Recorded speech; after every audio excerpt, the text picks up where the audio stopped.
Buen día, hermanos. Buen día.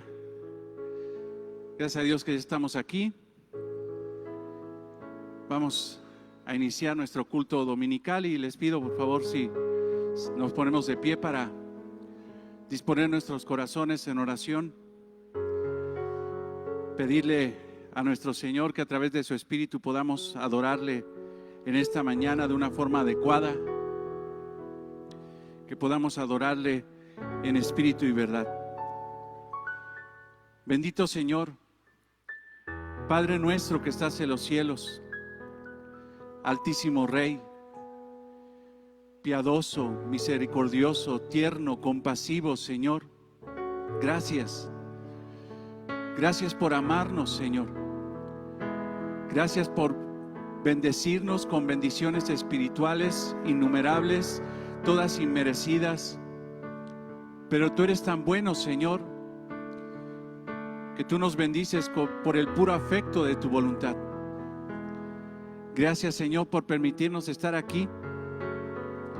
Gracias, Señor, por la vida de mis hermanos que ya están aquí. Gracias por la vida de nuestros hermanos que vienen en camino. Señor, que se puedan integrar pronto, Señor, a esta reunión, para que en lo colectivo podamos adorarte en esta mañana, Señor. Pedimos que tu Espíritu nos guíe, Señor. Pedimos, Señor, que tu Espíritu, Señor, nos gobierne, que nos llene, Señor, de tu Espíritu, para que podamos, Señor, en esta mañana exaltarte, glorificarte, Señor, darte gracias, amarte, bendecirte, Señor, expresar nuestro amor, nuestra admiración, nuestra gratitud, nuestra alabanza, nuestro reconocimiento al único y verdadero Dios. Gracias, Señor, por bendecir a tu iglesia, Señor, por escuchar, Señor, las peticiones de tu pueblo. Gracias, Señor, por mostrarnos la verdad. Te pedimos, Señor, que alineen nuestros corazones conforme a esa verdad y que cuando pidamos, Señor, pidamos bien y no pidamos para nuestros deseos. Pedir tu voluntad, Señor, en cada petición. Orar, Señor, reconociendo que tú eres soberano, que tú sabes cómo proceder, pero que nosotros, Señor, podamos orar para humillar nuestros corazones a tu voluntad, a tu propósito, Señor. Por eso en oración, Señor, te damos gracias por cada oración, Señor, contestada. Te damos gracias aún por cada oración que no ha sido contestada, porque sabemos, Señor, que tú la has escuchado, porque hemos pedido conforme a tu voluntad. Tú sabes los tiempos. Tú sabes, Señor, cómo. Por eso nos sujetamos a tu soberanía para pedirte, Señor, por nuestra hermana Mayra, Señor, y su familia.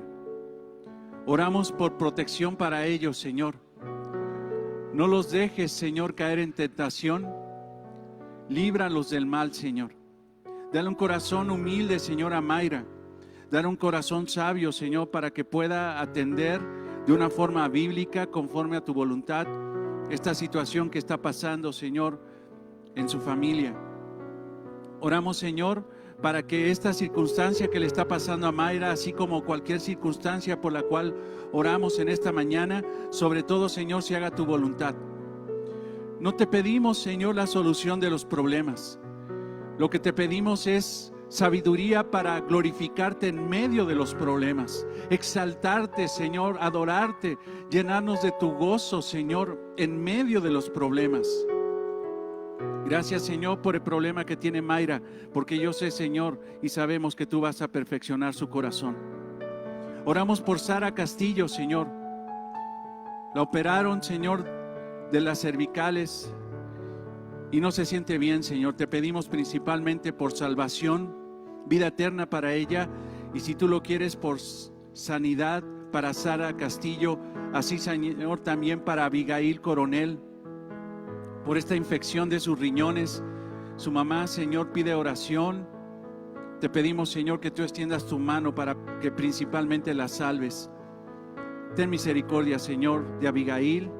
Ten misericordia, Señor, de Sara Castillo. Oramos, Señor, y te damos gracias por todas las bendiciones que nos has dado, Señor. Gracias por amarnos. Gracias por bendecirnos, Señor. Y queremos orar por esa gran bendición que has dado, Señor, a nuestras familias, a la iglesia. Te damos gracias por esas bendiciones que se llaman mamás. Te pedimos, Señor, crecimiento espiritual para ellas, sabiduría y fortaleza, Señor, para poder guiar a sus hijos, Señor, a tu propósito, a tu voluntad. Que ellas entiendan, Señor, el rol, que entiendan el propósito y el ministerio maravilloso de ser madres, Señor. Que ellas, Señor, sean esa parte activa de la iglesia, Señor. Esa parte, Señor, que se dedica a ser, Señor, líderes espirituales, a ser hombres y mujeres de bien conforme a tu voluntad. Que a través de su testimonio, a través de la predicación de la palabra, ellas, Señor, lleven a los pies de Cristo, Señor, a sus hijos. Oramos, Señor, por cada mamá de esta iglesia y te damos gracias por sus vidas. Y te pedimos, Señor, que hoy, como todos los días de su vida y en especial el día de mañana, las llenes, Señor, de sumo gozo por el gozo de salvación que le has dado. Señor, oramos por aquellas mujeres que son mamás pero no son cristianas. Te damos gracias porque la gracia general tuya, Señor, tú permites, Señor, la maternidad, la bendición de la maternidad, pero te pedimos, Señor, que sobre todo ellas sean salvas y puedan guiar a sus hijos a los pies de Cristo. Señor, oramos por ellas y te damos, Señor, gracias por sus vidas, gracias por su ministerio maravilloso y gracias por el amor profundo que tiene una mamá, Señor. Un amor, Señor, que no lo tiene un padre, un amor, Señor, que no lo tiene nadie más que una mamá, Señor. Gracias por manifestar un aspecto de tu amor a través del amor de nuestras mamás. Las bendecimos y te damos gracias en el nombre de Jesús. Y llenos de gozo, Señor, llenos de reconocimiento, llenos de alegría, queremos pedirte, Señor, por Tina y Omar León, por este embarazo, Señor, que pronto dará, Señor, fruto. Gracias, Señor, porque has sustentado a Tina y a Omar, pero te pedimos, Señor, por su salvación, por vida eterna, para que ese fruto del vientre, Señor, de Tina, de Omar, Señor, pueda conocer el evangelio a través del testimonio de sus padres, sus abuelos, Señor, y nosotros, Señor, ponemos nuestros corazones alineados para pedir por ellos, para que tú, Señor, extiendas tu mano y tu propósito perfecto, tu propósito salvífico se extienda en la vida de estos tres seres, Señor, de Tina, de Omar y de su bebé. Te lo pedimos en el nombre de Cristo. Dale fortaleza a Tina para estos tiempos que son complicados, pero, Señor, sabemos que tú en tu gracia general vas a permitir, Señor, que nosotros podamos ver a ese bebé con salud, Señor, con plenitud, pero sobre todo te pedimos que lo veamos salvo, que la veamos salva. No sabemos qué es, Señor, pero tú ya lo sabes. Te pedimos, Señor, sobre todo que escuches nuestro corazón alabarte, que escuche nuestro corazón darte gracias en esta mañana, en tu nombre y para tu gloria, Señor. Amén. Amén.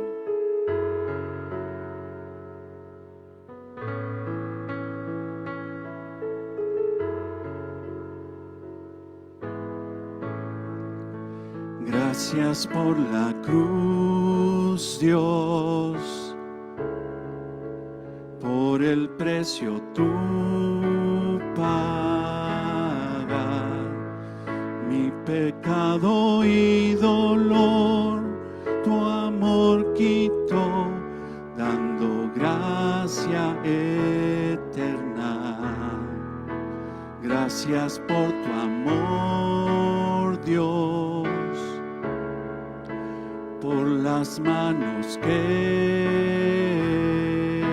herí, pues tu río me limpió y siento al fin tu perdón y salvación.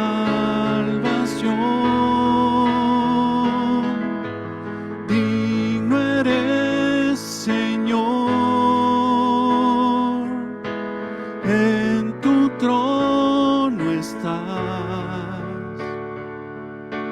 coronado con poder, reinas en majestad. Cristo, Hijo de Dios, exaltado Rey, moriste en la cruz en mi lugar.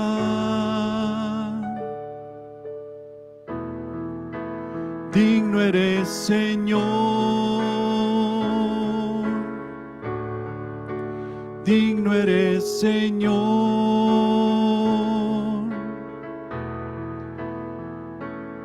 Te pido que tomes tu Biblia y que la abras en este pasaje que estudiaremos el día de hoy, pero quiero que prepares tu corazón en adoración ante esta realidad majestuosa de la palabra de Dios. Mateo 20, 17. Para que entendiendo estas palabras, teniendo mayor entendimiento que lo que tenían los discípulos en ese momento, podamos glorificar con este cántico al Señor, dándole gracias por su sacrificio, por morir en la cruz en nuestro lugar. Versículo 17, Mateo 20.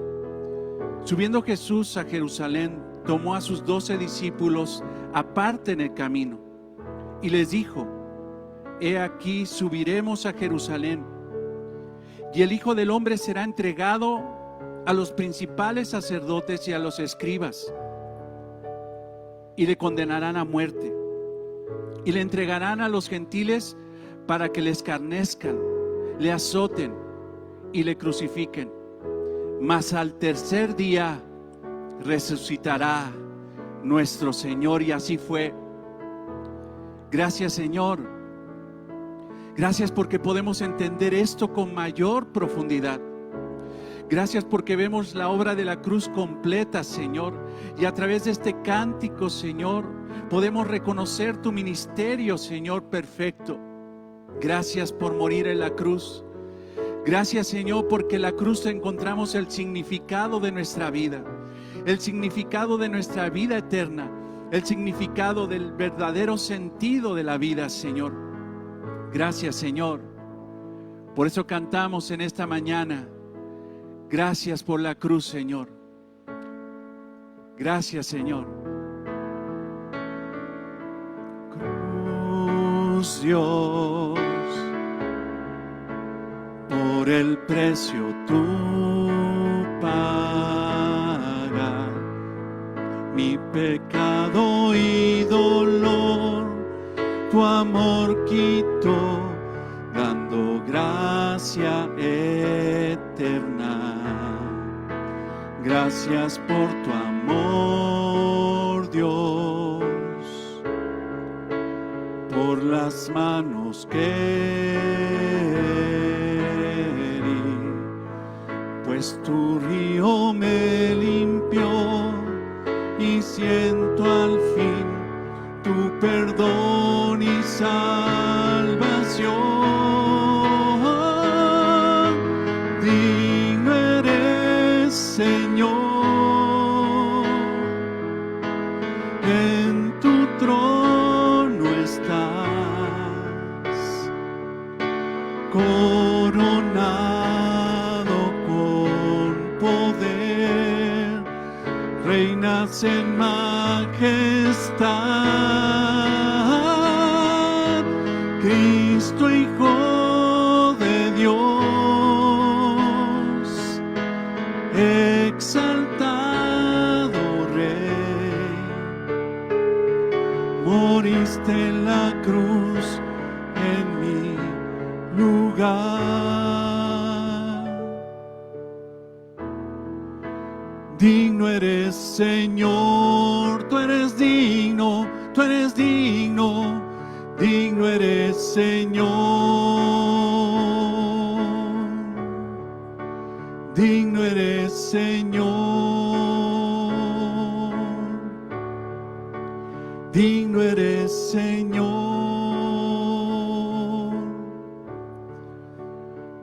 Te pedimos, Señor, que prepares nuestros corazones, Señor, que los hagas tiernos, Señor, a tu palabra. Que la palabra de Cristo more en abundancia en nosotros. Que seamos buenos huéspedes, Señor, de tu palabra. Que recibamos abundancia de ella, Señor, en nuestros corazones para transformación de nuestras almas. Que podamos no solamente entender la palabra, sino vivir la palabra.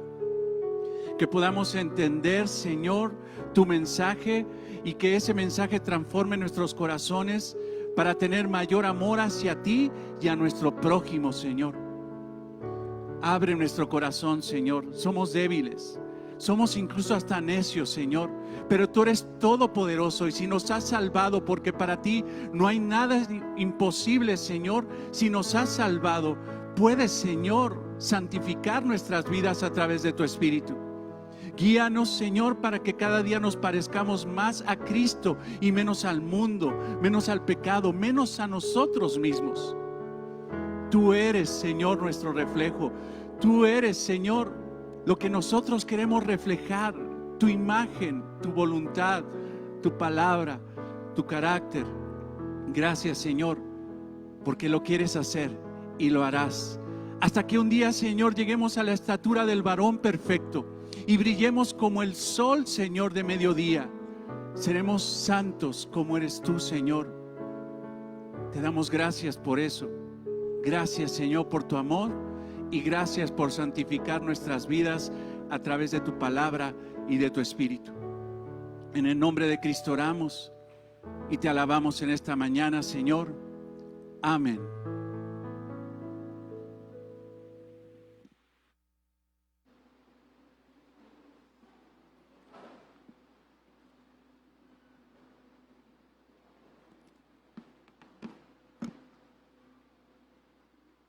Qué gusto verlos, hermanos. Gracias a Dios que ya estamos aquí. Gracias a Dios. Y les pido que vayamos a Mateo 20, 17. Bueno, creo que ya lo tenemos ahí. Mateo 20, 17.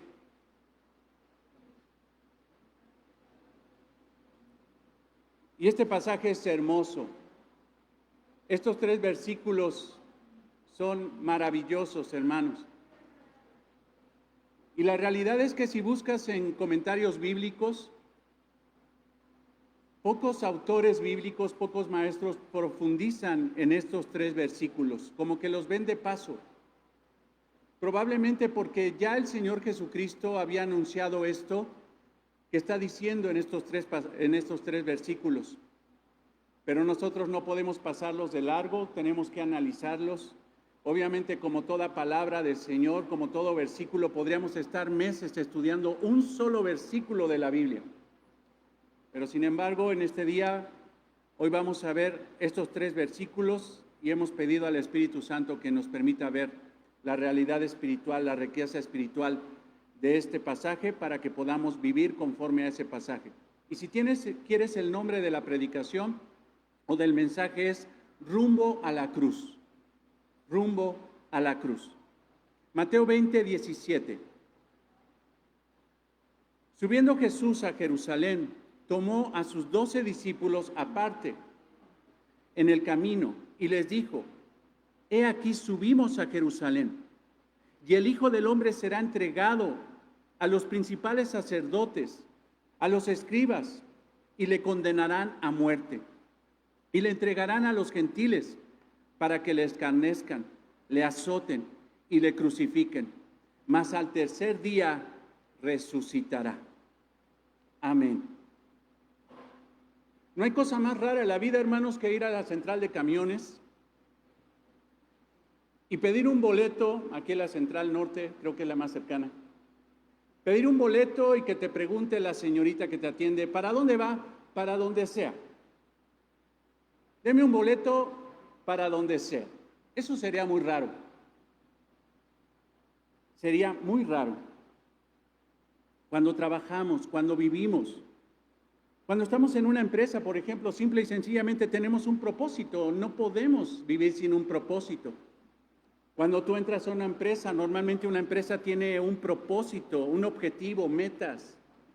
Tiene algo que le llaman visión, misión. Incluso una iglesia debe tener eso. Debe cumplir un propósito en la tierra. No hay trabajo más estéril en la vida que trabajar sin un propósito. No hay cosa más estéril en la vida que trabajar en vano, desgastarse.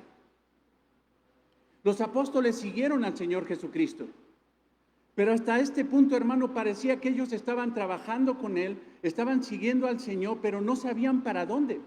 Simple y sencillamente estaban pisando donde Él pisaba, iban donde iba el Señor. Ellos realmente no sabían cuál era el propósito, cuál era la meta, cuál era el destino. Aún en ese momento, después de 2 años, 8 meses o probablemente más de seguir a Jesús, todavía no sabían cuál era el objetivo de seguirlo. Estaban como ese que llega a pedir un boleto de camión para donde sea y se subieron a una barca muchas veces, sufrieron muchas cosas y no sabían para dónde iban. Pisaban donde el Señor Jesucristo pisaba, pero no sabían para dónde iba el Señor. Pero el Señor siempre fue honesto y les dijo que todo tenía un destino, que un discípulo de Cristo tiene un objetivo y tiene una meta. Y cualquiera que quiere seguir a Cristo tiene que andar como Él anduvo. Y cualquiera que quiere seguir a Cristo tiene que vivir lo que el Señor Jesucristo les dijo a sus discípulos en Mateo 16:24. Si alguno quiere venir en pos de mí, niéguese a sí mismo y tome la cruz y sígame. Ese es el destino, la cruz. Los ojos de Jesús estaban puestos en un solo objetivo, la cruz. Y todo quien quiera seguir a Jesucristo tiene que tener el mismo objetivo, la cruz.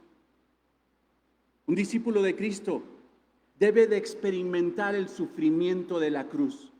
Pero también un discípulo de Jesucristo tiene que experimentar la victoria de la cruz. Hermanos, no hay victoria si no hay padecimiento. Y eso es lo que pasa en la cruz. La vida cristiana tiene sufrimiento garantizado porque el Señor lo dijo, en este mundo tendréis aflicción, pero también Él dice, no temas, yo ya he vencido al mundo en la cruz. En la cruz, hermanos, es el punto destino de todo cristiano, porque fue el punto destino de nuestro Señor. El día de hoy veremos 3 confesiones de Jesús que preparan nuestro corazón rumbo a la cruz. Veremos 3 confesiones del Señor que preparan nuestro corazón rumbo a la cruz. La primera es el recordatorio del Mesías. El Señor les recuerda algo a los discípulos en este pasaje. El segundo es su padecimiento hacia la cruz. Y el tercero es su poderosa resurrección. Ve el texto, por favor. Mateo 20:17. Subiendo Jesús a Jerusalén, tomó a sus discípulos, a sus 12 discípulos aparte en el camino y les dijo: hermanos, ya estamos muy cerca de la semana de la pasión del Señor. Él fue crucificado en primavera. Estamos en diciembre, estamos probablemente, mejor dicho, entre enero y febrero. Todavía es invierno. Pero el Señor ya se estaba listando, estaba firmando su rostro para ir a la cruz. Eran los últimos meses del ministerio de nuestro Señor Jesucristo en la tierra. Él sabía perfectamente que nació para morir. Él sabía perfectamente que nació para eso. Ese era su principal ministerio, morir en una cruz por los pecadores.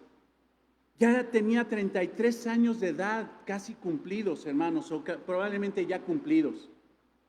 Cuando Él nació, hermanos, cuando Él empezó a analizar su ser, su esencia, su deidad, se dio cuenta que esas pequeñitas manos, hermanos, de bebé, esas pequeñas manos que tuvo de niño, tenían que ser crucificadas, tenían que ser traspasadas por clavos. Él lo sabía perfectamente bien. La cruz no le agarró de sorpresa. Él sabía desde el momento de su nacimiento. Es más, te digo una cosa, desde antes de la fundación del mundo, Él sabía que tenía que entregar su vida por pecadores. Ese pequeño bebé que nació en un pesebre, creció, se hizo hombre. Y sabía perfectamente que iba a ser levantado en una cruz. Él sabía que había nacido para morir. Ese era el punto cúspide de su ministerio en la tierra. En el momento de este pasaje que narra Mateo, él quiere recordar una vez más, el Señor quiere recordar una vez más que él había nacido para eso. Él había ya tomado rumbo hacia Jerusalén, la ciudad donde iba a ser crucificado. Él valientemente iba a cumplir su propósito por el cual el Padre lo había enviado. El Señor pasó mucho tiempo en Galilea, como lo hemos estudiado. Pasó más de 2 años. Estuvo en Galilea sirviéndole a pecadores, donde llamó a sus discípulos. Estuvo mucho tiempo, pero empezó a descender de Galilea, porque si tú ves el mapa de Palestina, Galilea está arriba. Pero después, en el capítulo 19, vemos que baja a Perea, que baja por un costado, porque no quería pasar por donde los judíos no querían pasar, que era Samaria. El Señor Jesucristo no tenía prejuicio de pasar por Samaria, lo vemos en Juan 4. Mas, sin embargo, Él empezó a tomar la ruta para descender a Jerusalén. Ahora, si tú ves el mapa, te va a parecer muy extraño que diga que el Señor subió junto con sus discípulos a Jerusalén, cuando realmente ves el mapa, está bajando de norte a sur, entonces eso es descender. Es como cuando un regiomontano de allá baja a la Ciudad de México, pues él baja a la Ciudad de México porque está arriba Monterrey y para abajo está el norte, el sur. Pero esa expresión, hermanos, de subir tiene un sentido geográfico y espiritual. ¿Por qué? Porque geográficamente Jerusalén estaba entre las montañas y subir a Jerusalén era subir a Jerusalén. Era un camino largo, hermanos. Seguramente el Señor, por lo que vemos en Mateo 20:29, el Señor estaba en Jericó. Y de Jericó empezó a emprender el viaje de su vida a Jerusalén, porque Jerusalén estaba entre montañas. Era pesado subir a Jerusalén. Era muy cansado subir a la ciudad santa. Pero el subir, hermanos, no solamente una cuestión geográfica, una cuestión de que era hacia arriba, sino también era una cuestión espiritual. Porque eran los tiempos, hermanos, de preparación para las Pascuas. Y todo judío que estaba fuera de Jerusalén, fuera de Palestina, caminaba, iba a la ciudad santa para cumplir las fiestas de las Pascuas, adorar a Dios, orar a Dios, hacer sacrificio para Dios de perdón de pecados. Los judíos, hermanos, subían a Jerusalén en un acto espiritual. Era una peregrinación genuina. Las calles, esa calzada que llevaba de Jericó a Jerusalén, estaba llena de gente. No iba solamente Jesucristo y sus discípulos, iban miles de judíos a adorar al Dios de los judíos, a adorar a Jehová. Una peregrinación, y el Señor estaba ahí. ¿Por qué? Porque el Señor es judío, era judío. Sus discípulos eran judíos y tenían que cumplir con las fiestas. Tenían que hacer sacrificio a Jehová, tenían que estar ahí para adorar al Señor en las Pascuas en Jerusalén, en la fiesta de la Pascua. Muchos hermanos llevaban su sacrificio. Quiero que tengas esta ilustración en la cabeza. No solamente subía la gente, sino el que la gente llevaba su cordero, llevaba su becerro. Si eran pobres llevaban una paloma, pero llevaban todos un animalito para el sacrificio. No querían comprarlo en los atrios porque les salía recaro. Lo compraban en los caminos, compraban el animal para el sacrificio. Todos llevaban su animalito para el sacrificio. Pero el Señor Jesucristo y los discípulos no llevaban un animal. No tenemos un testimonio en ninguno de los evangelios que llevaban un cordero o una paloma. Porque ese sacrificio era Jesús. Jesús subiría, hermanos, para ser crucificado. Iba a ser el cordero inmolado que quitaría el pecado del mundo. El sacrificio era el mismo Jesús. Pero los discípulos, yo me imagino que iban en el camino pensando como Isaac, cuando subió a ese monte junto con su padre Abraham y decía: Padre, tienes la leña, tienes todo lo propicio para el sacrificio, pero el sacrificio, el animalito, ¿dónde está? Y en Génesis 22:7, Abraham le dice, 22:8, Dios proveerá de cordero para el holocausto, hijo mío. E iban juntos. Yo creo que los discípulos dijeron, ¿y el sacrificio? Y el cordero para sacrificarlo, pero Jesús sabía perfectamente que el cordero era Él. Iban a adorar al Señor. Jesús subiría a adorar al Señor y el sacrificio, la adoración, el sacerdote sería Él mismo. El sacrificio caminaba hacia arriba, espiritualmente, geográficamente, junto con sus discípulos, y Él quería que los acompañaran sus discípulos, porque los discípulos serían los testigos de la obra de Jesús, de la obra de la cruz. Pero el Señor ahora quiere progresivamente revelarles más realidades de su sacrificio. No es que simple y sencillamente esté profetizando cómo va a morir, sino está dando una realidad histórica. Así me van a matar. Y anteriormente el Señor ya les había hablado de eso, pero hoy, en este pasaje que estamos estudiando, el Señor da más información. Información relevante, información que no tenían los discípulos. Mas sin embargo, hermanos, el Señor quiso revelarles y preparar sus corazones para la cruz. Ve el versículo 17. Subiendo Jesús a Jerusalén, tomó a sus 12 discípulos aparte en el camino. Esto quiere decir que iba mucha gente, pero quiso decirles solamente a ellos. Considera que a partir ya de este momento, el Señor Jesucristo ya no va a dar enseñanzas colectivas. Ya no va a llamar a todas las personas, sino que ahora va a hablar, a partir de este momento, incluso previamente, va a hablar solamente a sus discípulos. Por eso los toma aparte. Esto no es para todos, esto solamente es para ustedes, mis discípulos. Y les dijo, he aquí subiremos, denlo por hecho, vamos a subir a Jerusalén. Y el Hijo del Hombre será entregado a los principales sacerdotes y a los escribas, y le condenarán a muerte. Por ahí dicen que al buen entendedor, pocas palabras. Pero hermanos, los discípulos no eran buenos entendedores. Jesucristo ya les había dicho, por esta vez, hermanos, ya iban 3 veces que les había dicho lo mismo y no estaban entendiendo nada. Jesucristo tuvo que repetirles una vez más. Ahora, eso nos da esperanza, hermanos, porque de repente hay hermanos que se me quedan viendo diciendo, no le entendí nada. Déjame decirte una cosa, lo maravilloso es que el Señor es tan paciente que si no entendimos, lo vuelve a decir, si no lo entendimos, lo vuelve a decir, y si no lo entendimos, lo vuelve a decir. No hay tontos. El Señor tiene hasta los tiempos de nuestro entendimiento. Pero los discípulos un día lo entenderían.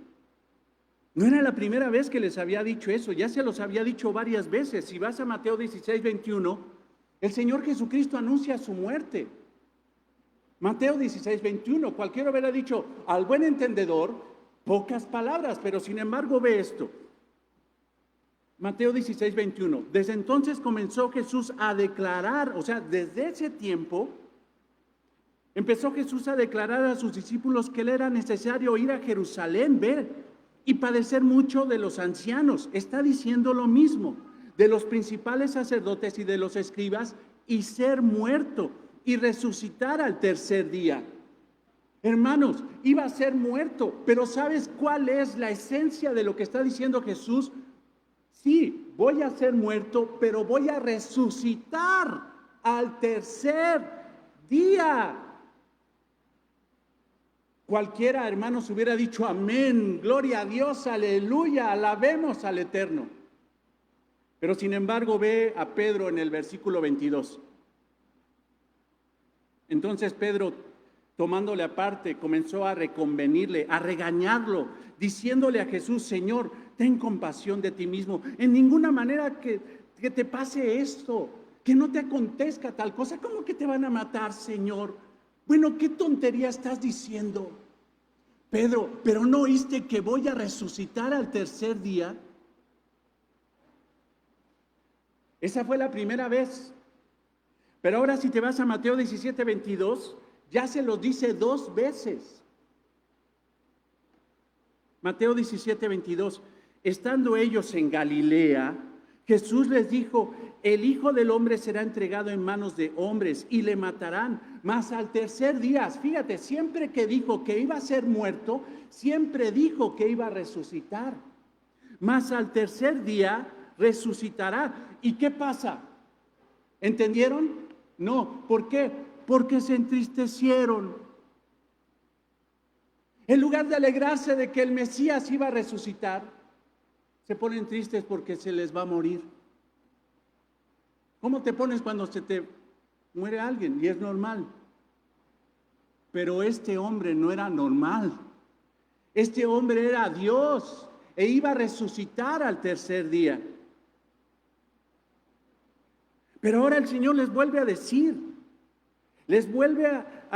que la cúspide de su ministerio es morir por los pecadores, pero resucitar al tercer día. Eso es esencial, es el eje de la vida cristiana.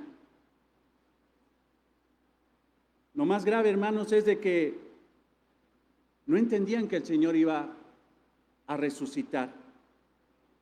Pero ahora, por ejemplo, en un pasaje paralelo de este versículo que estamos estudiando del 18, 17, 18 y 19 de Mateo 20, hay un pasaje paralelo en Marcos 10, 32. Y ve esto.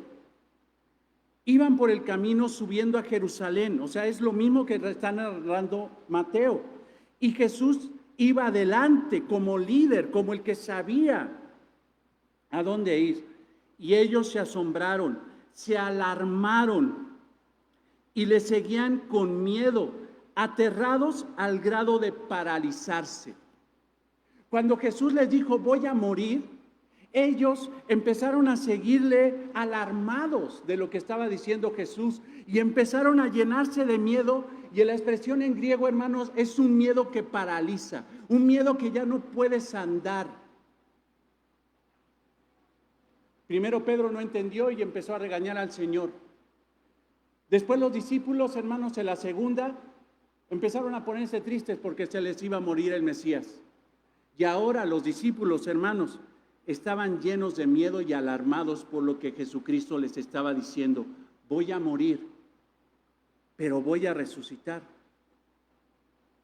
Hermanos, probablemente es normal. ¿Por qué? Porque para estos tiempos que el Señor está diciendo por tercera vez que era necesario morir, todos querían la muerte de Jesús. Los escribas, los fariseos, el Sanedrín quería la muerte de Jesús.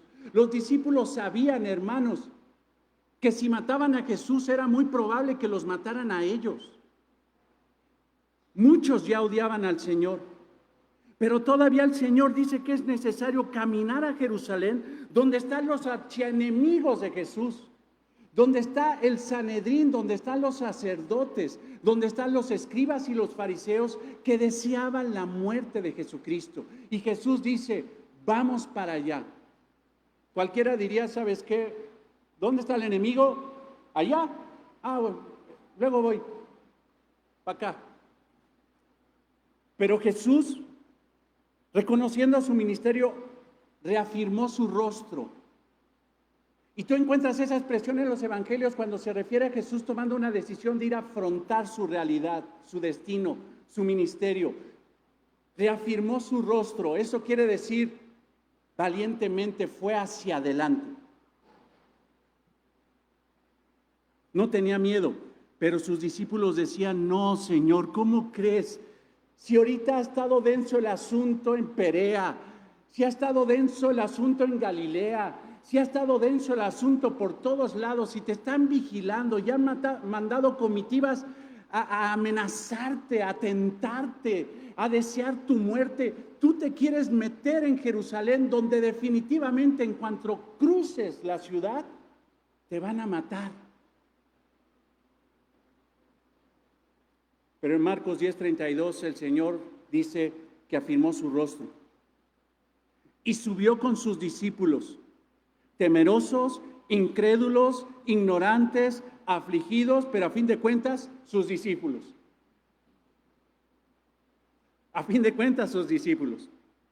pero ellos madurarían y entenderían después a la plenitud el ministerio del Señor Jesucristo, su destino, y cambiarían el temor por confianza, por firmeza, la incredulidad por fe, la ignorancia por conocimiento y la aflicción por gozo.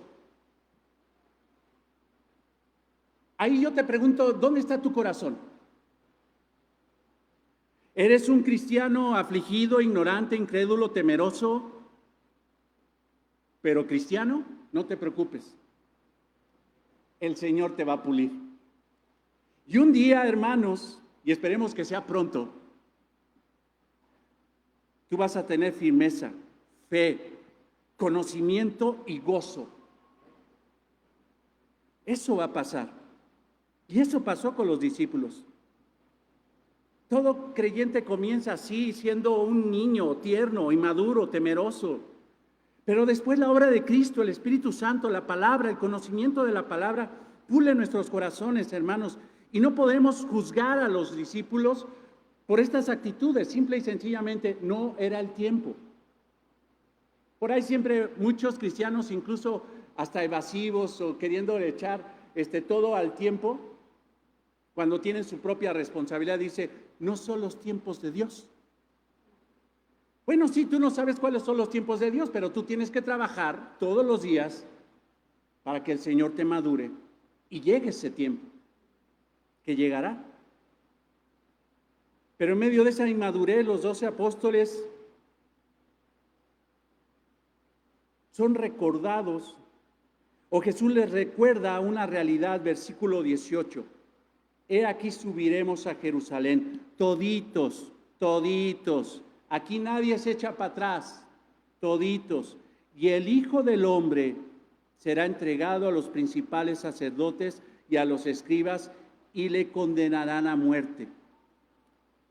El Señor dice subiremos. No dice subiré yo solo, no, subiremos. Y yo, el Hijo del Hombre, porque acuérdate que hemos explicado que esta expresión de Hijo de Hombre se refiere a Jesús. Era la forma que Jesús se refería a sí mismo. Cuando él hablaba de sí mismo decía el Hijo del Hombre. Era su forma de mencionarse. Eso lo hemos estudiado y lo hemos encontrado en Daniel, en el libro de Daniel, en el profeta Daniel. Cuando habla de aquel que iba a estar frente al anciano de días, ese Hijo de Hombre que iba a ser coronado con linaje, autoridad y eternidad. Jesucristo es el Hijo del Hombre. Entonces, he aquí subimos a Jerusalén todos, al lugar de mi sacrificio. Y yo, el Hijo del Hombre, será entregado. O sea, dice, me van a entregar. No dice, me voy a entregar yo. Alguien me va a entregar. Será entregado. ¿A quiénes? A los principales sacerdotes y a los escribas. Esto es el Sanedrín que tanto odiaba al Señor. Ahora, dice Jesús será entregado, o sea, prácticamente está diciendo, alguien me va a entregar. ¿Quién entregó a Jesús en la cruz? Tenemos una lista y lo enseña la Biblia. Las autoridades judías entregaron a Jesús a las autoridades romanas. Las autoridades romanas entregaron a Jesús en la cruz. Jesús mismo se entregó porque él dijo, nadie me quita la vida, sino que yo la doy. Dios Padre entregó a su Hijo en la cruz, también lo dice la Biblia. Pero por el contexto, el que entregaría a Jesús en Jerusalén sería Judas. Él les está diciendo, uno de ustedes me va a entregar. Y vamos a subir para que uno de ustedes me entregue. ¿A quién? Al Sanedrín. Y el Sanedrín me va a juzgar injustamente. Y en ese juicio injusto me entregarán a las autoridades romanas y ellos me entregarán en la cruz. Muchos piensan que Jesús era un rabino, que por andar de revolucionario con su boca, se le salieron las cosas de control y lo mataron. Muchos piensan que Jesús es simple y sencillamente un buen hombre del tiempo como Mahatma Gandhi, pero se le salieron las cosas de control y por su gran boca lo crucificaron. Muchos creen que la cruz fue un accidente que nunca Cristo buscó. Pero sin embargo, hermanos, si leemos en los evangelios, por lo menos en Mateo, el Señor dijo que lo iban a matar y que iba a resucitar, que lo iban a matar y que iba a resucitar, que lo iban a matar y que iba a resucitar. El Señor, hermano, sabía y tenía el control soberano aún de su muerte. Eso nos indica que Jesús, hermano, es soberano, porque tiene el control de todas las cosas, pero también es omnisciente, porque sabía cómo iba a morir. ¿Tú sabes cómo vas a morir? Acostadito, pastor. Así, tranquilito. Así. Porque así mueren los cristianos, pastor. Bella es la muerte de los justos. Y si vas en el metro y se cae, pues ya no fue tan bonito. Tú no sabes, pero Jesús sabía su nacimiento, sabía la fecha de su muerte y la forma de su muerte, y con detalle ahora se lo dice a los discípulos. Esto es soberanía. Esto es Dios tomando el control de todos los eventos de la humanidad. Soberanía y omnisciencia, características divinas que solamente Cristo, el Padre y el Espíritu Santo pueden tener. Versículo 18, aquí subimos a Jerusalén y el Hijo del Hombre será entregado a los principales sacerdotes y a los escribas y le condenarán a muerte. Por favor, ve, esto lo entendió muy bien Pedro, pero no lo entendió en el momento. Lo entendió, hermanos, cuando fue lleno del Espíritu Santo, cuando salieron a predicar el Evangelio y el mismo Pedro confronta a esos judíos que crucificaron a Cristo. Vea Hechos 2:23.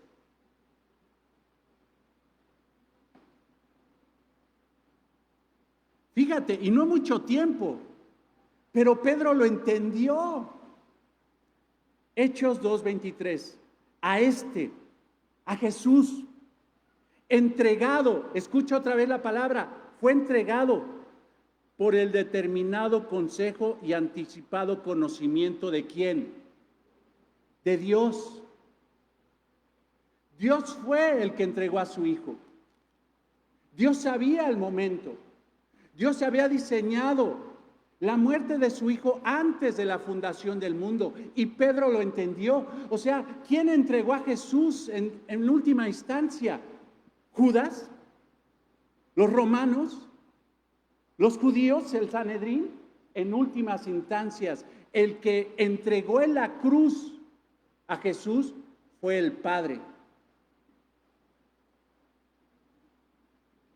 Obviamente los hombres lo prendieron, lo mataron, fue muerto por manos de inicuos y le crucificaron. Dios sabía de la cruz, no es un accidente, no es que Dios diga, no, ¿cómo creen a la cruz? Bueno, ¿qué le pasa a estos seres humanos? Mira, nomás me van a crucificar a mi hijo en una cruz. Bueno, pues ¿qué les pasa? Estoy sorprendido del acto. No, Dios sabía de la cruz. Jesús, siendo Dios, sabía de la cruz, y Pedro, por la obra del Espíritu Santo y por el testimonio del ministerio de Cristo, él sabía que fue entregado por Dios desde antes de la fundación del mundo.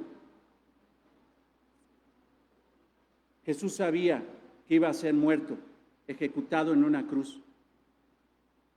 Él sería entregado por Judas a los sacerdotes. Vea Mateo 26, 14, 16, Mateo 26. Entonces uno de los 12, Mateo 26, 14, entonces uno de los 12, que se llamaba Judas Iscariote, fue a los principales sacerdotes, tal cual como lo dijo Jesús, y les dijo, ¿qué me queréis dar? Y yo os lo entregaré. Y ellos le asignaron 30 piezas de plata, 30 denarios ridículos por la vida de Jesucristo, por la vida del Mesías, por la vida de ese hombre. Y entonces buscaban oportunidad para entregarle. Hermanos, si 30 denarios son ridículos, si los sacerdotes le hubieran dicho, por Jesús te damos el universo completo, aún se hubieran quedado cortos del valor del Hijo, de la vida del Hijo. Porque ahí, hermanos, no estábamos hablando de alguien que entregaría la vida simple y sencillamente, sino que entregaría la vida el dador de la vida. Él sería crucificado y lo sabía. Él sabía de su padecimiento y sin embargo afirmó su rostro y subió a Jerusalén con sus discípulos. Estos hombres del Sanedrín eran duros, eran ciegos espirituales. Oye, dime una cosa, eran los que estaban esperando al Mesías, eran los más estudiosos del Mesías, eran los más expectantes de los eventos para esperar al Mesías. Y les nació el Mesías y no le glorificaron. Y ellos mismos enjuiciaron al Mesías y lo entregaron en una cruz. Hermanos, la cruz no es el plan de los hombres. La cruz es el plan perfecto de Dios. Es el plan de Dios. Y por eso Jesús les recuerda eso a sus discípulos. Vamos a subir y les vuelvo a repetir que seré entregado en manos del Sanedrín y les vuelvo a decir que me van a juzgar y les vuelvo a decir que me van a matar y les vuelvo a decir que voy a resucitar al tercer día. El Señor estaba preparando el corazón de sus discípulos. Y yo creo fielmente, hermano, que la Biblia tiene un orden. Y Mateo lo que está haciendo, hermanos, es preparar el corazón para que nosotros entendamos la recta final de Mateo. Porque ya estamos en la recta final. ¿Ya te diste cuenta que ya estamos en Mateo 20? Después de 3 años y medio, Mateo 20, veo mis estudios bíblicos, mis comentarios, hermano, y ya pasamos así de hojas. Ya nada más nos faltan estas. Pero el Señor ahora quiere adelantar para preparar nuestro corazón y entender la esencia de todo Mateo, porque lo vamos a ver en los últimos capítulos. El Señor está preparando nuestros corazones para que entendamos la gloriosa cruz. Hermanos, tenemos una gran ventaja, nosotros. Tenemos una ventaja, hermanos, por encima de los apóstoles. Los apóstoles, hermanos, no tenían la Biblia terminada. No tenían, hermanos, la revelación completa del Cristo. Ellos iban viendo poco a poco. No podemos juzgarlos. Ellos no entendieron el propósito de la cruz. Después lo entendieron, también que lo escribieron para nosotros. Pero no hay cosa más horrenda en la vida, hermano, que un cristiano que no entiende la obra de la cruz. Un cristiano que está batallando con sus pecados, con sus debilidades, está batallando con todo eso, ya me calenté. Cuando el pecado lo está hundiendo y hundiendo y hundiendo cada día, no tiene victoria sobre el pecado, no ha entendido la victoria de la cruz, pero tampoco ha entendido el padecimiento de la cruz.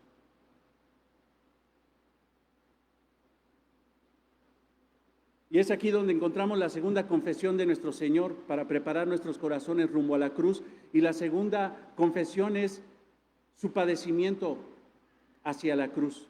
Ve, versículo 18. Obviamente ahí la expresión final del versículo 18 dice, con lo condenarán a muerte. Pero ahora, hermanos, agrega algo más que no dijo en las otras confesiones cuando dijo que iba a ser muerto. Estos datos no están y el Señor agrega detalles acerca de su padecimiento. Versículo 19, y le entregarán a los gentiles. Esto no lo había dicho.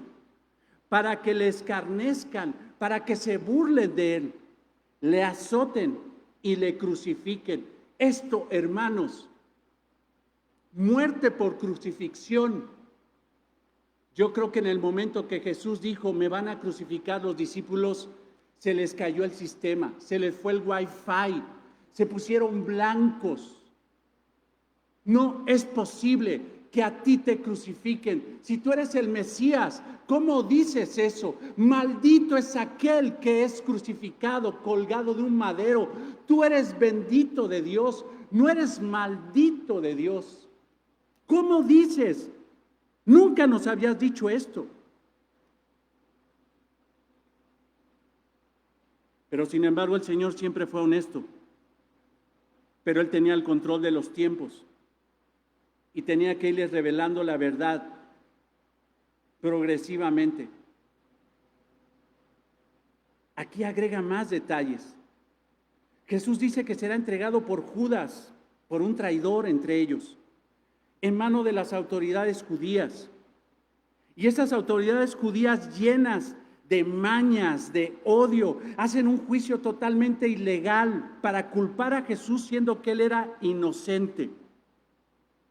Y después de hacer ese juicio, como no lo podían matar, lo entregan a las autoridades de Roma para que Roma ejerza el juicio en contra del Señor. Y aunque Roma, Poncio Pilato, al principio no lo vio culpable de nada, aún así emitió el juicio de muerte hacia nuestro Señor Jesucristo. Los romanos respetaban mucho las actividades religiosas de los judíos. Y los judíos, hermanos, cuando una persona blasfemaba en contra de Dios, lo que tenían que hacer, según la ley, era sacarlo del pueblo, sacarlo de la ciudad y matarlo a pedradas. Pero eso no era permitido por los romanos. Si ellos querían ejecutar a alguien, Roma lo tenía que ejecutar. Pero déjame decirte una cosa, hermanos, hermano, hermana mía. Si te dijeran cómo quieres morir, apedreado o en una cruz, ¿qué escoges?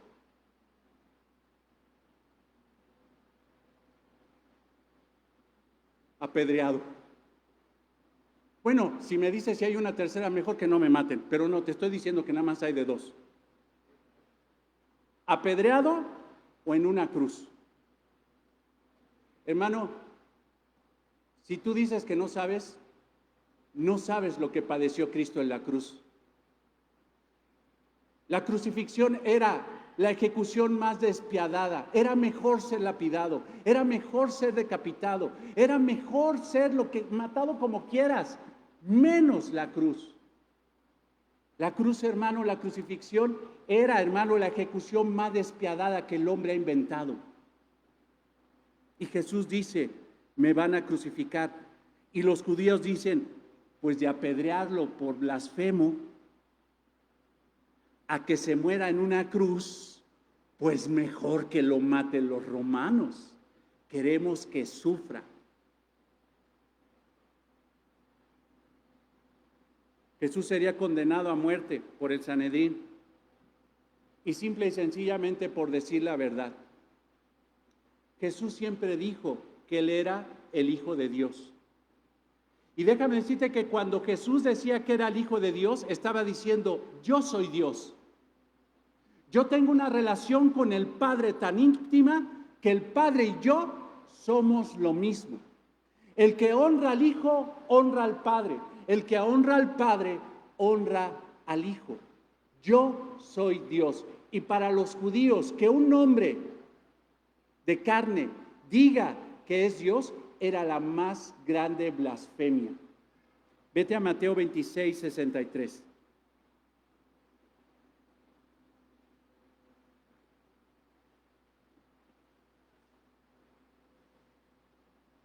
Lo estaban juzgando al Señor. Y el Señor sabiamente, como cordero al matadero, guardó silencio delante de sus trasquiladores, porque así lo dice Isaías, siglos antes. Mas Jesús callaba. Entonces el sumo sacerdote, el Sanedrín, se está cumpliendo lo que el Señor dijo. El sumo sacerdote le dijo, te conjuro, te exijo, por el Dios viviente, que nos digas si tú eres el Cristo, el Hijo de Dios. Dinos si tú eres el Hijo de Dios. Te conjuro, te exijo que digas la verdad. Jesús le dijo, tú lo has dicho. Y además os digo que desde ahora veréis al Hijo del Hombre sentado a la diestra del poder del Padre, con autoridad, dominio y viniendo en las nubes del cielo. Entonces el sumo sacerdote rasgó sus vestiduras diciendo: ha blasfemado. ¿Qué más necesidad tenemos de testigos? He aquí ahora mismo habéis oído la blasfemia, su blasfemia. ¿Qué os parece? Respondiendo ellos, dijeron: es reo de muerte. Mátenlo.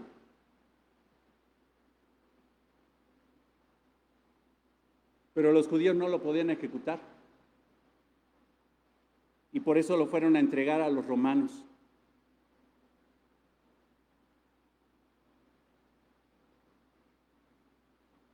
Sería entregado a los gentiles para que le escarnecieran, versículo 19 de nuestro pasaje, le azoten y le crucifiquen, mas al tercer día resucitará. Cuando una persona caía en las manos de las autoridades romanas, aunque fuera inocente, acostumbraban la tortura física, pero también la tortura emocional. Veían el defecto de la persona y si lo veían orejón, se burlaban de sus orejas. Si lo veían dientón, se burlaban. De lo que más la persona a lo mejor se avergonzaba de su apariencia, de eso, hermanos, empezaban a burlarse. Le ponían mote, le ponían apodo como si fueran chamacos de secundaria. Le hacían bullying. Y a Jesús empezaron a burlarse de él. ¡Ay, eres el rey de los judíos! ¡Ja, ja, ja, ja, ja! Y le pusieron una corona, y le pusieron un manto púrpura, y lo empezaron a golpear, y se empezaron a burlar de él. Se escarnecían del Señor. No solamente se burlaron de Cristo, sino lo azotaron 39 veces. Con un látigo llamado flagrum, un látigo de cuerdas de cuero con pedazos de metal y huesos, que no solamente abría la piel, sino rasgaba la piel. Era el instrumento de tortura preferido de los romanos. Mateo 27, 27. Entonces los soldados del gobernador llevaron a Jesús al pretorio y reunieron alrededor de él a toda la compañía de romanos, de soldados romanos, y desnudándole le echaron encima un manto escarlata y pusieron sobre su cabeza una corona tejida de espinas y una caña en su mano derecha. E hincando la rodilla delante de él, le escarnecían. Jesús dijo que se iban a burlar de él, y aquí se está cumpliendo, diciendo: salve, salve, rey de los judíos. Y escupiéndole, tomaban la caña y le golpeaban en la cabeza.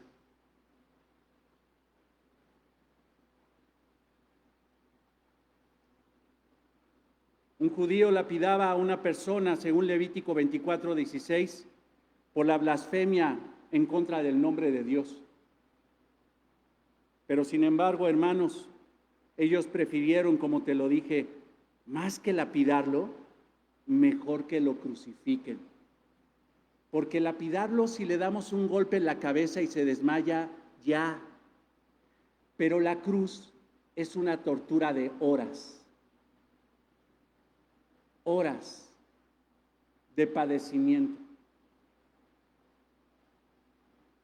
Hermanos, cuando la Biblia habla del sufrimiento de Jesús, no dice sufrimiento. Cuando tú siempre encuentras la referencia de los apóstoles hablando del padecimiento de Cristo, no dice el padecimiento de Cristo, dice los sufrimientos de Jesús. No es que sufrió una cosa, fueron muchísimas cosas, hermanos, las que sufrió Cristo en la cruz.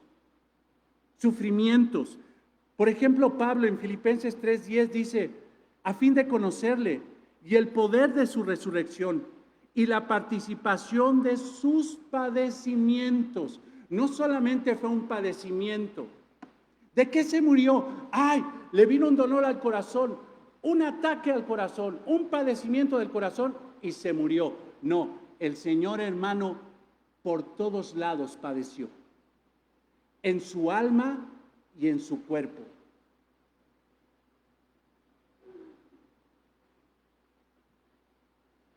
Todo lo que sufrió Jesús no fue fácil, ni mínimo. Fue la expresión más grande de dolor que pudo experimentar un ser humano. Cada latigazo, cada golpe, cada escupitajo, humillación, burla, cada clavo, cada espina, el dolor, la sed, el cansancio, la espada en su costado y sobre todo el dolor más grande que experimentó Jesucristo en la cruz, el abandono de su Padre por 3 horas por nuestros pecados.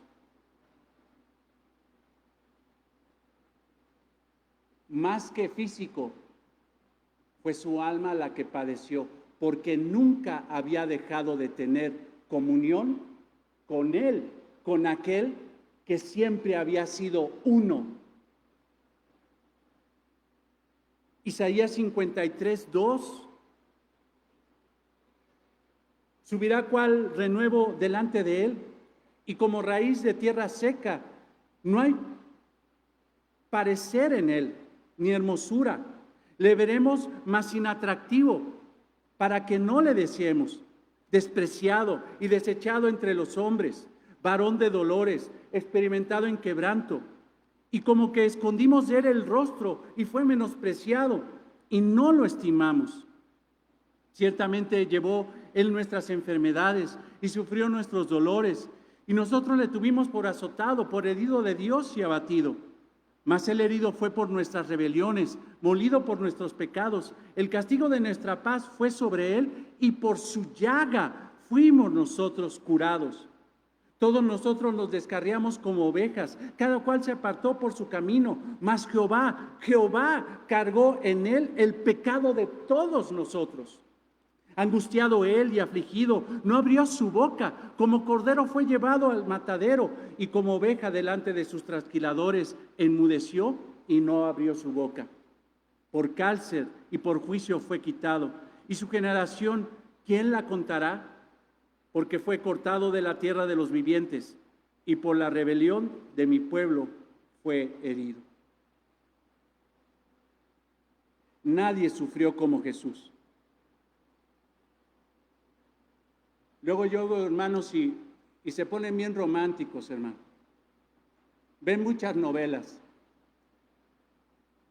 Si supieras, Raimundo, cuánto he sufrido. Si supieras, pues no sé, pero más que Jesús, no.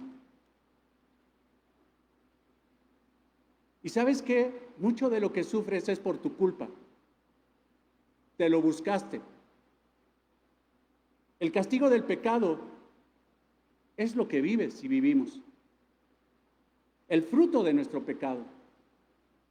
Pero Jesús no pecó y cargó con padecimientos que nosotros teníamos que haber padecido.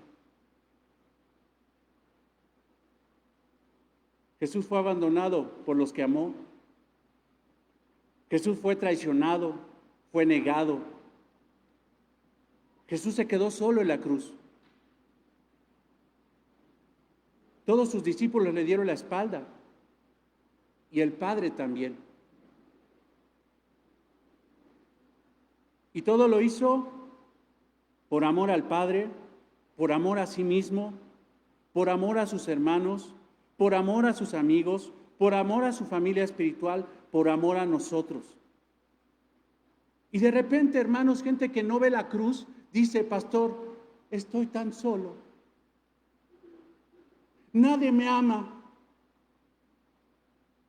Hermanas solas, viudas,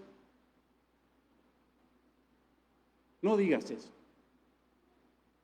Cuando veas la cruz, recuerda que alguien te ama. Cuando veas la cruz, ve el poder del amor. Que a pesar de que todos dejamos a Cristo en la cruz, Él prometió, hermanos, al final del Evangelio de Mateo: yo estaré con ustedes hasta el fin del mundo.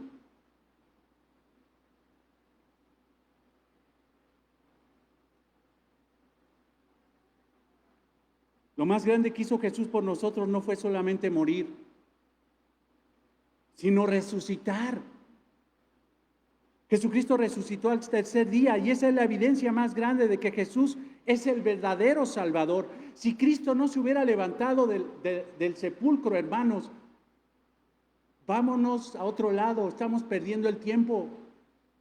Si Cristo no se hubiera levantado de entre los muertos, si no hubiera sido levantado, resucitado al tercer día, hermanos, mejor vamos a poner aquí un antro, tráiganse cervezas, tráiganse droga, tráiganse lo que sea. Total, si Jesús no vive, si Jesús no resucitó, dice el apóstol Pablo en 1 Corintios 15, vana es nuestra fe. Pero Jesús reina y vive y pronto regresará. Por eso hablamos de la tercera expresión que prepara nuestros corazones hacia la cruz, su poderosa resurrección. Ve el versículo 19. Y le entregarán a los gentiles para que le escarnezcan, le azoten. Los gentiles son los romanos. Ellos son. ¿Para qué? Para que le escarnezcan, le azoten y le crucifiquen. Más al tercer día, más. ¿Entiende esto? Ay, me voy a poner triste porque se murió mi Salvador. Hermanos, la cruz está vacía, así como el sepulcro está vacío. Mas al tercer día resucitará. Cuando Jesús murió y fue sepultado, todos creyeron que era el punto final. Se acabó, se murió el rabino revolucionario. Muchos creyeron que era un charlatán. Muchos creyeron que simple y sencillamente con su propia lengua cavó su tumba. Hasta los mismos discípulos se fueron desilusionados. A pesar de que Cristo les había dicho 3 veces que iba a resucitar, no lo entendieron. Se llenaron de tristeza, pues había muerto Jesucristo, Jesús. Y fue así, realmente murió, verdaderamente murió. Cuando dice que nosotros somos, hermanos, limpiados por la sangre de Cristo, perdonados por la sangre de Cristo, está dando la realidad doctrinal de que Cristo genuinamente murió en la cruz. Cristo verdaderamente murió. Muchos dicen que no se murió, que en el hisopo, en lugar de darle agua, le dieron un narcótico para que se desmayara, entonces pasara como medio muerto y después lo pasaran a la tumba y ahí ya lo revivían y se lo llevaron. No se murió. Pero la realidad histórica, la realidad escritural es que realmente Cristo murió en una cruz. Pero la realidad, hermanos, añadida y más gloriosa de la cruz, no es la cruz, sino la resurrección de Cristo. Porque dice, hermanos, la palabra de Dios, la evidencia histórica, la evidencia escritural, es que Cristo en una mañana, como hace rato, como a las 6 de la mañana, traspasó sus vendas, con su cuerpo y su alma unida. Traspasó sus vendas, traspasó el sepulcro, resucitó el Señor. Y dieron testimonio de eso los ángeles, y dieron de eso testimonio las mujeres. Cristo realmente resucitó en cuerpo y en carne y alma el Señor resucitó. Hermanos, esta es la esencia del cristianismo. Cristo venció al pecado. Cristo venció a la muerte. Todas las demás religiones tienen sus líderes muertos, pero nosotros no tenemos un líder, un Dios muerto. Tenemos un Dios vivo que reina con poder, con autoridad y que pronto regresará, hermanos. No adoramos a un Dios muerto, sino a un Dios vivo. Cuando Cristo resucitó, es la evidencia de que el Padre se agradó de su obra. Si Jesucristo hubiera pecado en algún aspecto, hubiera, hermanos, fallado en un punto de la ley, si hubiera deshonrado al Padre, hubiera sido como cualquier ser humano, hermanos, y hubiera quedado muerto en el sepulcro. Pero cuando Cristo fue resucitado, es la evidencia, hermanos, latente de que Él vivió en santidad para la gloria del Padre por cada segundo de su existir. El que levantó a Cristo entre los muertos fue el Padre.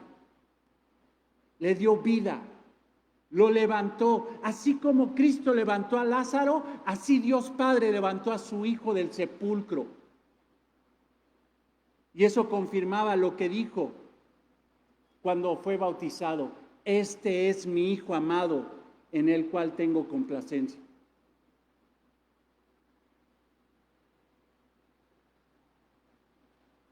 El Padre no permitiría que su Hijo, su cuerpo, viera corrupción. Salmo 16:10 dice: porque no dejará mi alma en el Seol.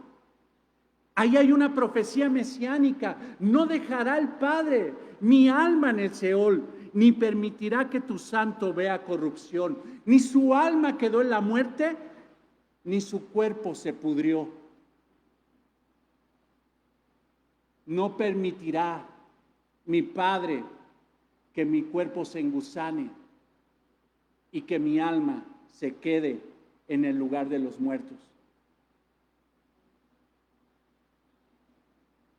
Te pido que vayas a 1 Corintios 15, 1-8. Cristo resucitó.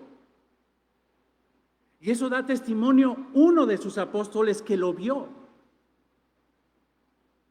que lo oyó.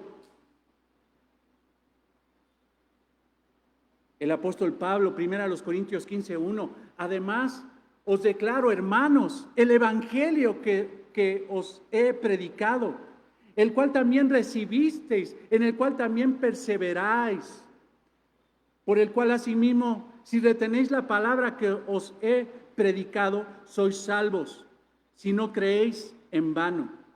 Porque primeramente os he enseñado lo que asimismo recibí, dice el apóstol Pablo, que Cristo murió por nuestros pecados conforme a las Escrituras. Es real, realmente Cristo murió, pero no quedó ahí, y que fue sepultado y que resucitó al tercer día. O sea, realmente lo sepultaron muerto, pero al tercer día resucitó. ¿Conforme a qué?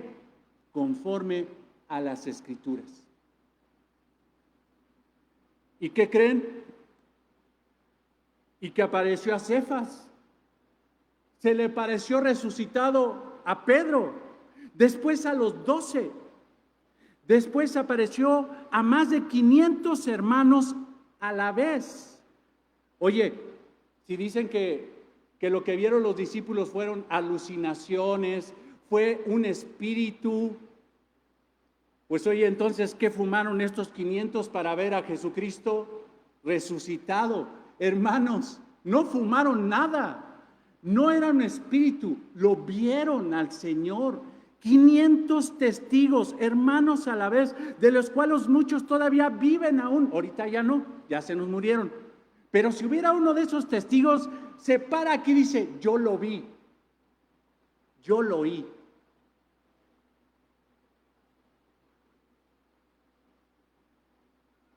Y otros ya duermen. Después apareció a Jacobo, a Santiago, su medio hermano se le apareció. Ahí Jacobo, su medio hermano incrédulo, creyó en Cristo. Después a todos los apóstoles. Y al último de todos, dice Pablo, como un abortivo, me apareció a mí. Jesús murió, pero Jesús resucitó. Y tenemos evidencias. Si fuera juicio, hay evidencias. Y nadie puede negar esa realidad histórica. Cristo murió, pero Cristo resucitó. Hermanos, Cristo al morir pagó por nuestros pecados.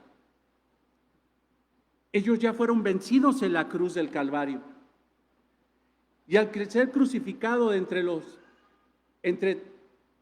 muertos, al ser, mejor dicho, sepultado, y al levantarse de la tumba, mostró la realidad de que venció a la muerte. Uno que se dice cristiano y que le gana al pecado, no ha entendido que Cristo ya venció al pecado en la cruz. No ha entendido. Todos tenemos una lucha, dice Romanos 6, contra el pecado. Yo tengo mis luchas contra el pecado y le pido al Señor que me dé obediencia, humildad y llenura de su espíritu para que cada día venza más al pecado. No lo voy a matar, pero lo voy a debilitar.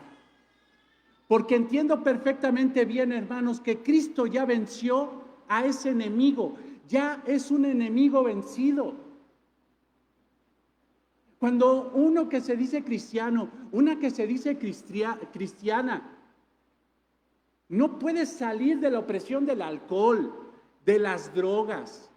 Cuando nos encontramos mujeres que no pueden salir de la opresión del odio, de la amargura, del resentimiento, de la falta de perdón, no sabe qué es la cruz y no sabe qué Cristo hizo ahí. Y cuando encontramos cristianos que le tienen miedo a la muerte, ay pastor, ¿cómo dijo eso el jueves? De que ojalá los que se hayan muerto los 25 fueran cristianos. Oiga, no, ¿qué le pasa, pastor? ¿Cómo se van a morir los cristianos?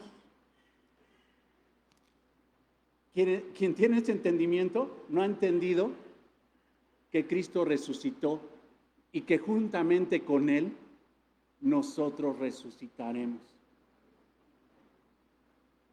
El Señor nos recuerda hoy, hermanos, que tenemos victoria segura contra el pecado y que tenemos victoria segura contra la muerte. La muerte no se enseñoreará de nosotros. ¿Dónde está muerte tu aguijón? ¿Dónde está sepulcro tu victoria? Decía Pablo, hasta burlándose de la muerte. Ay, pastor, no hable de eso. Hermanos, no nos estamos burlando como mexicanos ahí el 2 de noviembre. Ay, los mexicanos somos así, ya ves que hasta nos burlamos de la muerte. Mangos, le tienen miedo. Pero nosotros no. No entendieron en su momento los apóstoles lo que Cristo les estaba diciendo en la cruz. Pero después, hermanos, esos apóstoles vencieron cada día al pecado. Vencieron cada día porque sabían la obra de Cristo en la cruz. Hermanos, antes de la victoria, porque tenemos victoria, ¿quién dice amén? Amén, pero primero hay que sufrir. No hay victoria sin cruz. No hay victoria sin padecimiento. Y así como Cristo padeció, tenemos que padecer. Pero ¿sabes qué? Cada vez que estés padeciendo, cada vez que estés luchando, cada vez que no sepas por qué estás viviendo lo que vives y por qué Dios está permitiendo esas situaciones en ti, recuerda algo. No es para siempre el padecimiento. Un día la muerte y el pecado ya no se enseñará de nosotros y seremos plenos con vida eterna y santidad eterna. Oremos al Señor para que podamos entender el capítulo 21, 22, 23, 24, 25, 26, 27 y 28 de este bendito evangelio que hemos podido ver. Cristo vive, hermanos, y esa es nuestra victoria. Amado Señor, te damos gracias por tu palabra. Gracias, Señor, por tu obra. Gracias, Señor, porque Estas palabras, Señor, surten un efecto distinto a lo que pasó, Señor, con tus discípulos. Ellos no entendieron. Parece que les entró por un oído y les salió por el otro. No tenían la revelación completa, no tenían todavía el entendimiento completo, Señor, de quién eres tú. Pero nosotros, ya que tenemos, Señor, la Biblia terminada y tenemos la revelación completa, Señor, deberíamos de ser más entendidos, más seguros, más sabios, más valientes. Señor, perdónanos si todavía mostramos inmadurez espiritual. Pero esa madurez espiritual refleja una realidad, Señor, que no estamos leyendo la palabra, que no estamos escudriñando, Señor, la palabra, que no estamos buscándote, Señor, en la palabra, y que simple y sencillamente estamos viviendo un cristianismo ignorante. Pero, Señor, tú eres bueno, y cada día, Señor, así como los discípulos progresivamente mostraste, Señor, la realidad de quién eres tú, así te pedimos que progresivamente, Señor, muestres tu realidad en nuestros corazones, para que llegue ese momento, Señor, donde nuestro corazón explote al darnos cuenta, Señor, de que tú eres Dios, de que tú venciste a la muerte, al pecado, Señor, y que a pesar del padecimiento, Señor, que podemos tener hoy, la victoria la tenemos asegurada por ti. Porque si estamos en ti, todo, Señor, lo que es tuyo, es nuestro. Herederos somos. Tú eres el principal, pero tú compartes tu herencia, tu legado con nosotros. Gracias, Señor, en el nombre de Cristo. Amén. Sergio, nos ponemos de pie, hermanos.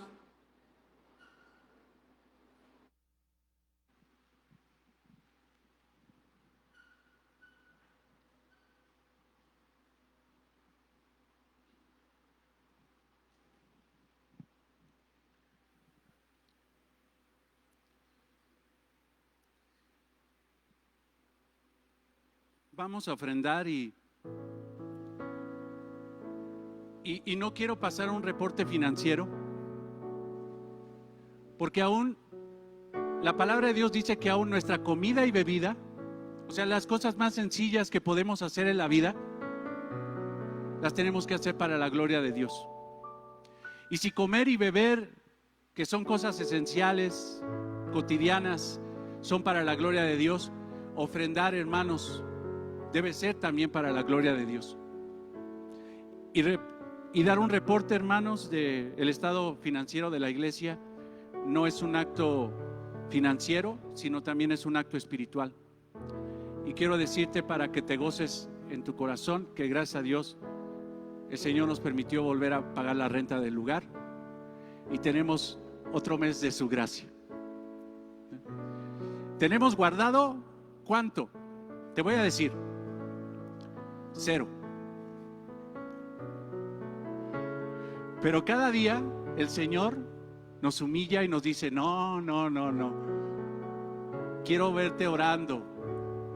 Quiero verte pidiéndome para que el pan cotidiano, el pan nuestro de cada día, venga hoy. No sé cómo va a pagar el Señor el próximo mes la renta del lugar, pero te aseguro que así como cuando empezó esto, lo ha pagado. Y le doy gracias a Dios por el corazón obediente y humilde y alegre que te ha puesto en ti. Sé generoso.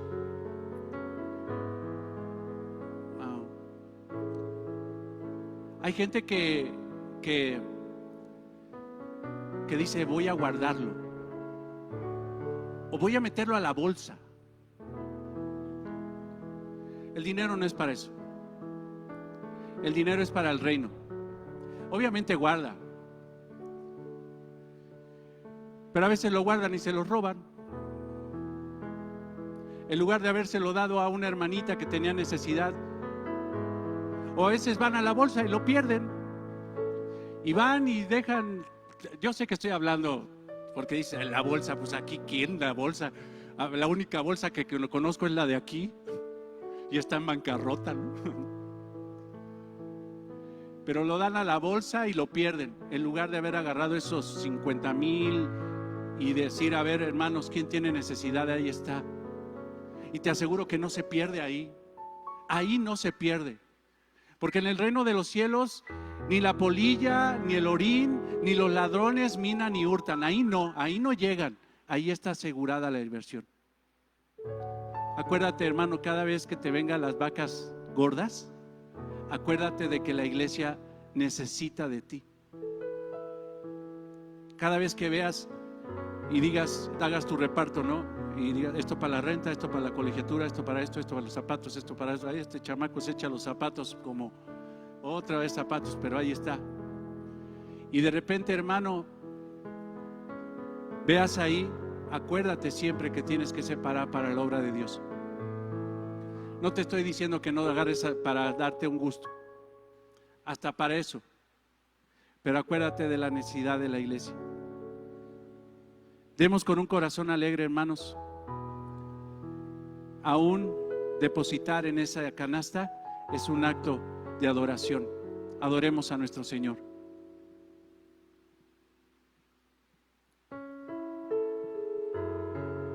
Amado Señor, gracias. Gracias, Señor.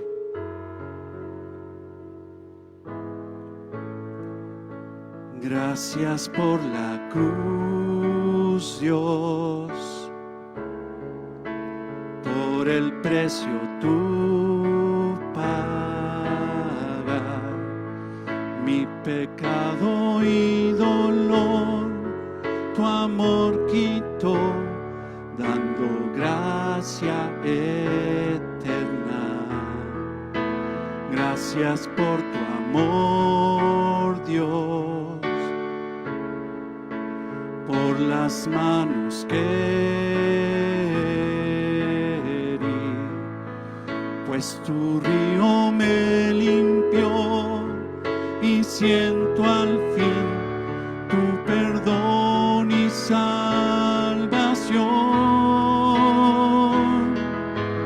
Digno eres, Señor, en tu trono estás, coronado con poder, reinas en majestad. Cristo, Hijo de Dios, exaltado Rey, moriste en la cruz en mi lugar. Digno eres, Señor, digno eres, Señor.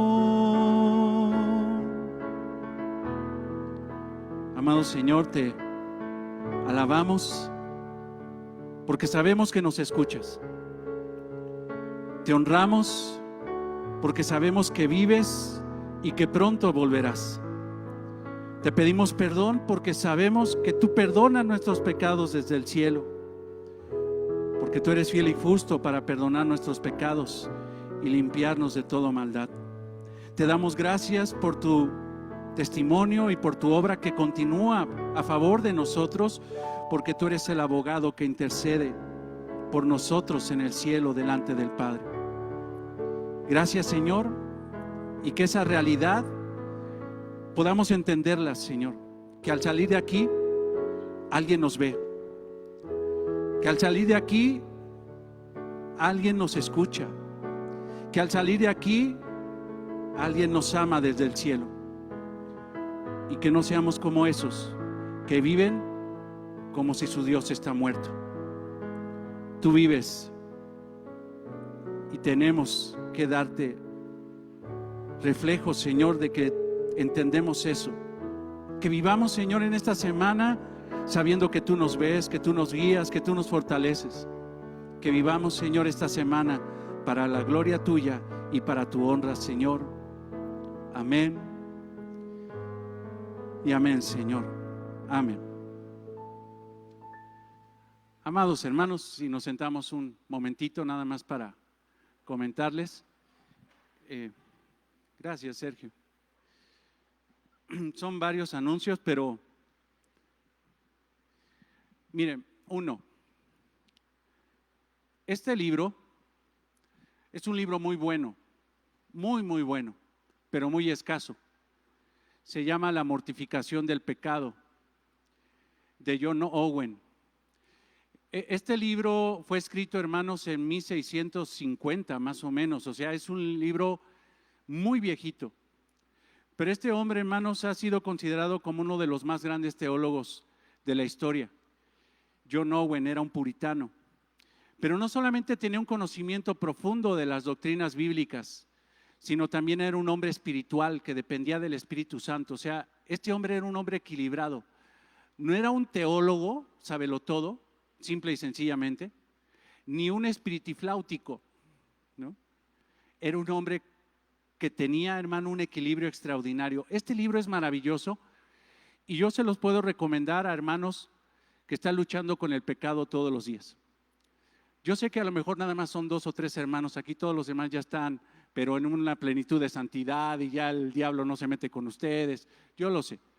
Pero para aquellos que consideran que tienen una lucha con la carne, para esas, ahora sí que voy a hablar como merolico de la central de Abastos o de ahí de ¿cómo se llama? De la Merced. Para aquellos que tienen padecimiento, hermanas, de rebeldía contra el esposo, o para aquellas que tienen padecimiento de falta de amor por su esposa, o para aquellos que tienen luchas contra el pecado y parece que el pecado les está ganando todos los días, lean este libro. ¿Qué te digo? Este libro no se consigue fácilmente, pero creo que un hermano nos los puede traer de Estados Unidos y puede traer como 15, ¿no? 15 libros. Si tú lo quieres, si es un libro un poquito caro a pesar de lo delgadito, es muy fácil de leer. Es espiritualmente profundo y teológicamente profundo. Pocos libros los puedes encontrar así. Este cuesta 280 pesos, pero si lo quieres comprar, te pido que te apuntes ahí en la mesa para que lo tengas. Pero es un libro extraordinario, pero tenemos la bendición de poder conseguirlo. Es un libro muy escaso aquí en México. Entonces, si lo quieres, por favor pasa ahí a la mesa y apártalo, porque nada más conseguimos 15 libros. El otro anuncio, hermanos, dejen saco el calendario. Y quiero que nuestros hermanos que están en internet siguen, ¿verdad? Y puedan oír esto. Pero ya pasamos a partir de mañana semáforo amarillo, ¿no?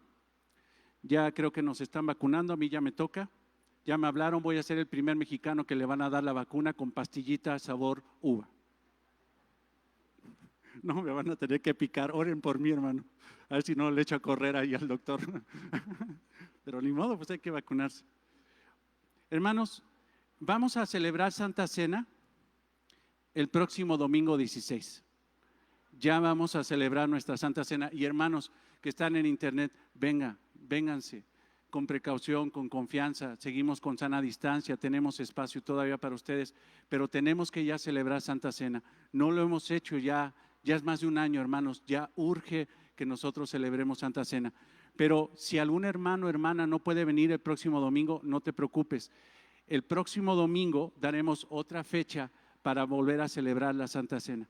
Pero ya vamos a celebrar la Santa Cena la próxima semana y vamos a regresar a la normalidad, si Dios nos lo permite, de celebrarla cada domingo de primero de mes. Vamos a ver lo de los bautismos, porque creo que hay 2 hermanos que no se han bautizado, entonces vamos a organizar su bautismo. Y ¿qué más? Algo más se me olvidó. Las llaves. No sé, el diario, sí, gracias. ¿Ya ves? Ayuda idónea. Ayuda idónea. El diario. Ya está el diario, el 5 de Hebreos. La verdad, hermanos, es de que nos está ayudando mucho Alfonso.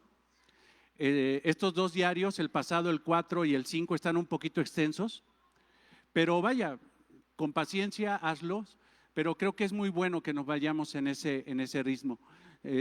Creo que es muy bueno. En esta ocasión no tiene 12 páginas, sino tiene 9, pero te pido por favor que lo descargues, y si no lo puedes descargar, recuerda que te puedes acercar allá a la oficina y te lo puedes llevar ahorita impreso. Solamente ofrenda 5 pesos si los tienes, si no los tienes no te preocupes, para que te lo puedas llevar. La semana pasada se llevaron 97 diarios.